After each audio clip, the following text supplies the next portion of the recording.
উফ, বাইরে যে রোদ পড়ছে, দেখা যাক কারানো আছে। দেখি এখন কিছুক্ষণ ঘুমায়।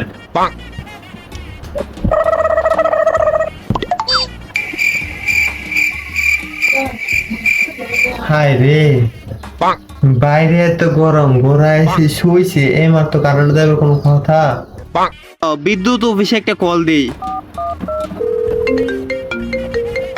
হ্যালো হ্যালো, জি ভাই, এত গরমের ভিতরে তুমি যে কারেন্টটা নেও কথা, আমরা মানুষ বাঁচবো কিভাবে? তো কারেন্টটা দিবা কি না সেটা বলো। আরে না ভাই, তারা তো দেওয়া যাবে না। কি তাকে দিবা না?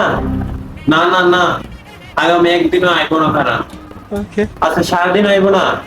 তাহলে তুমি একটা কথা শোনো। তো তোমার মোবাইলটা একটু মুখের সামনে আনো। জি। কি মুখের সামনে মোবাইল নিমু? আচ্ছা ঠিক আছে, আমি একটা জিনিস দেখাবো। ওই কি রে, কি করলি?